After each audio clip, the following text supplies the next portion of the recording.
Hi, I'm Aditi Gupta from Exchange for Media, and this is Tech Talk, where we explore the intersection of advertising and technology. Joining me today is Kartik Mehta, who's the head of Asia for Channel Factory.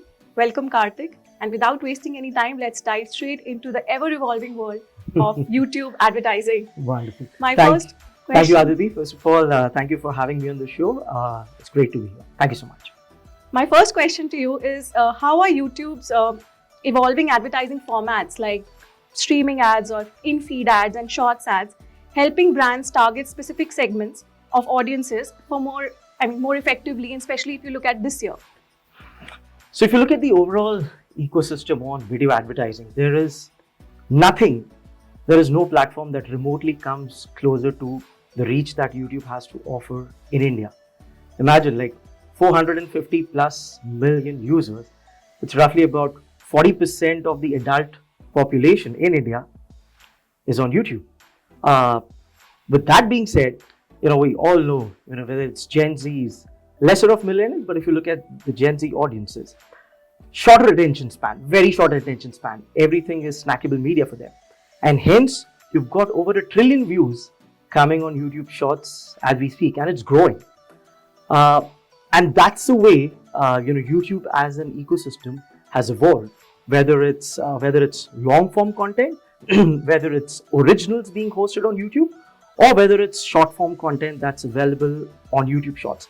So each one fulfilling a different need for different audiences. So whether it's Gen Z, where you want quick content, where you want people to get your message right up in like about 60 seconds or so, that's where YouTube Shorts, which gives you great reach.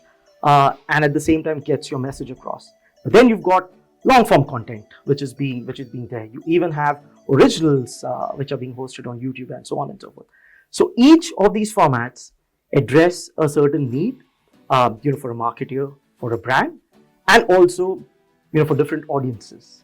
So that's how I would say that's how each of these formats have a different role to play within the YouTube ecosystem.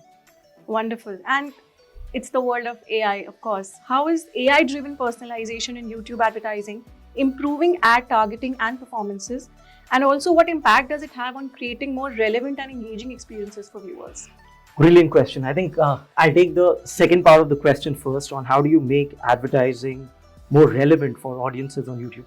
That's where the entire technology piece comes in. Millions and millions of channels and videos are getting uploaded on YouTube every single day as we speak, right? So much of UGC content being generated. So how do brands and marketers ensure that the ads are reaching to the right audience? More than the right audience, the right mindset. So if I am, watching a lot of, handset videos, there's a great launch of a handset that got launched yesterday. I want to know more about the AI features in that handset. So whilst I am watching that kind of content or consuming that kind of content, how can ads be more relatable to what I'm watching? That's where technology and AI comes in, because you're looking at audiences consuming millions of videos in a day.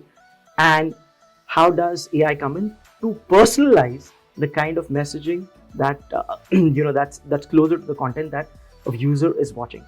And I would say that's where technology partners like Channel Factory come into the play on how we build technology and AI stacks to ensure that the personalization is more relatable to the audiences. Like for instance, millions of videos on YouTube, right? Not each video has the same level of impact on audiences. And in our language, I call it, say, sentiment analysis. Each video would have a certain sentiment analysis score. Some would score higher than the others. How do we ensure using AI that videos or channels which are more positive in their sentiment are reaching out to you?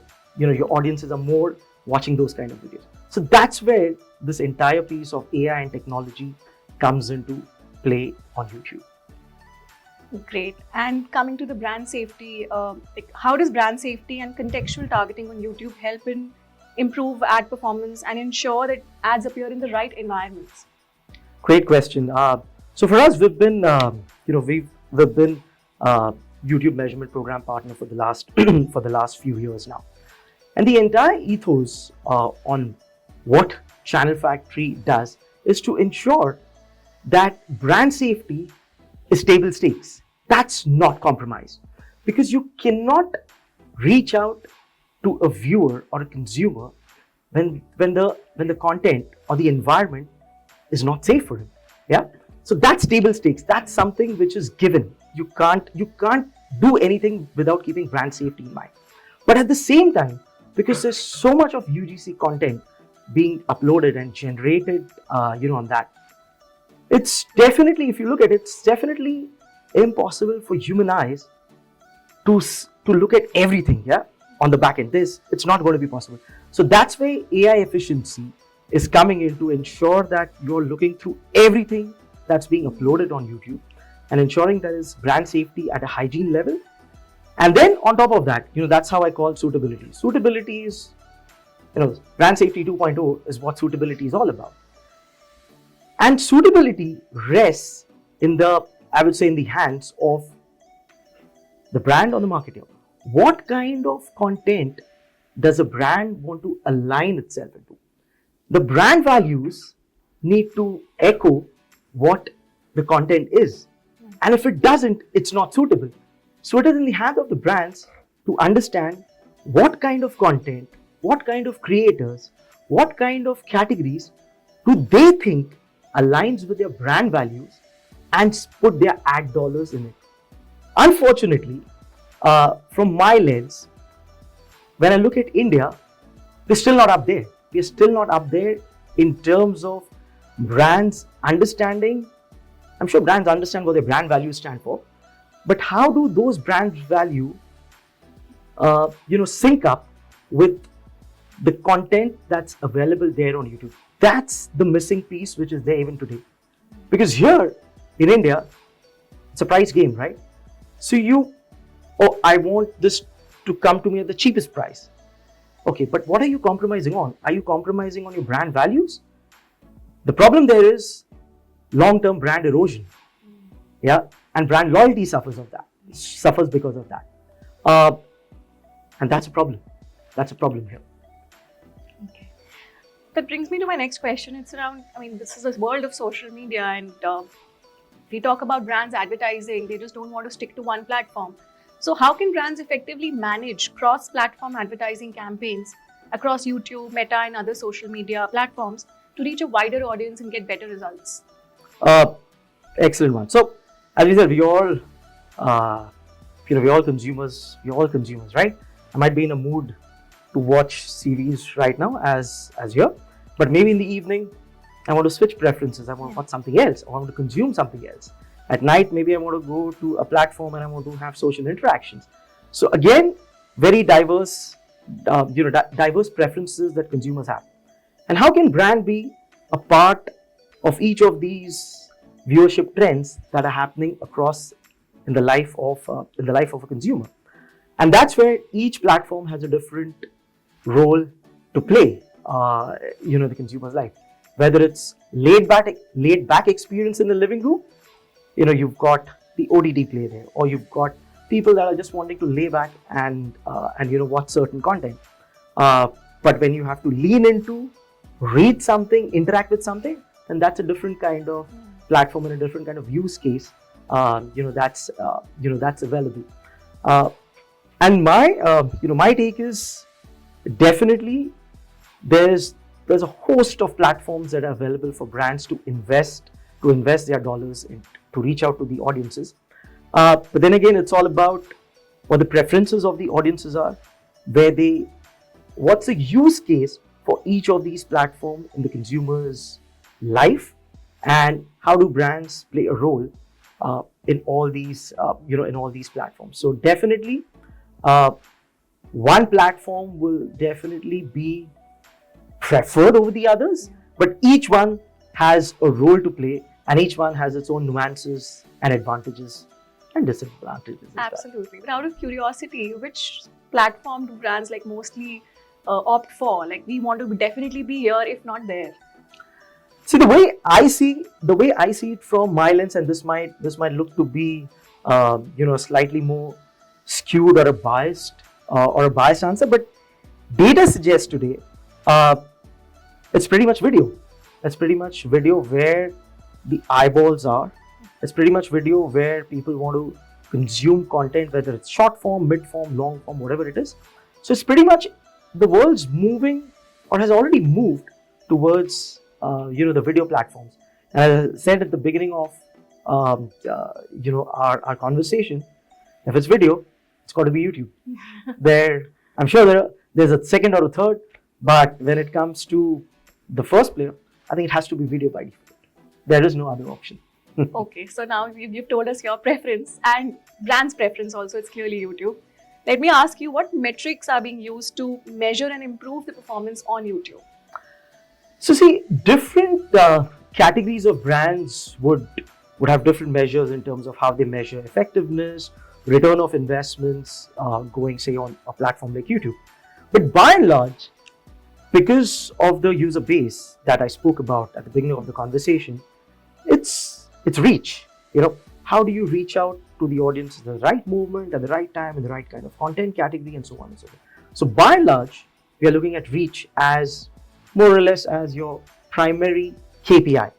But then, along with reach, you would have heard of, money's flowing to performance also. Reach is great, but then how does it translate into ROI? How is reach translating into views? How are views translating into engagement? How is engagement translating into purchase intent? And how is purchase intent trying to actual purchase? So that's the entire funnel. How brands would look at the ultimate ROI that they get from each platform.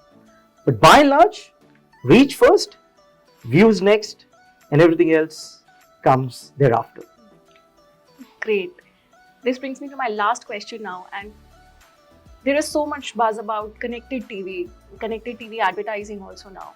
So how is YouTube playing a role, and what role is it playing in the future of CTV advertising, and how does this year look like to you? So to me, as I said, CTV is more a laid back. You're laid back. You want to watch content at your own. You want to watch content at your own pace. But research was conducted, and you'll be surprised that there's a lot of YouTube shorts being watched on CTV.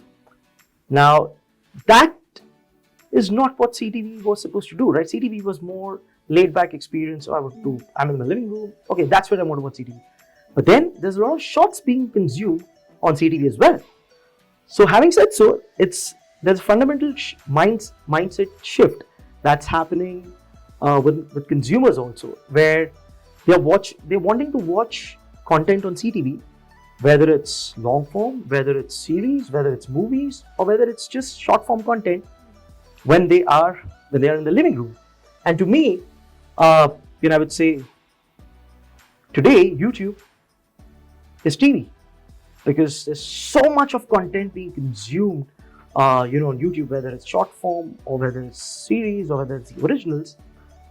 To me, that's the de facto today. YouTube is TV today. Absolutely. Thank you so much, Kartik, for such an engaging and insightful conversation with you. Thank you for taking out the time for us. Thank you so much, Aditi. Looking forward to speaking to you again soon. Wonderful.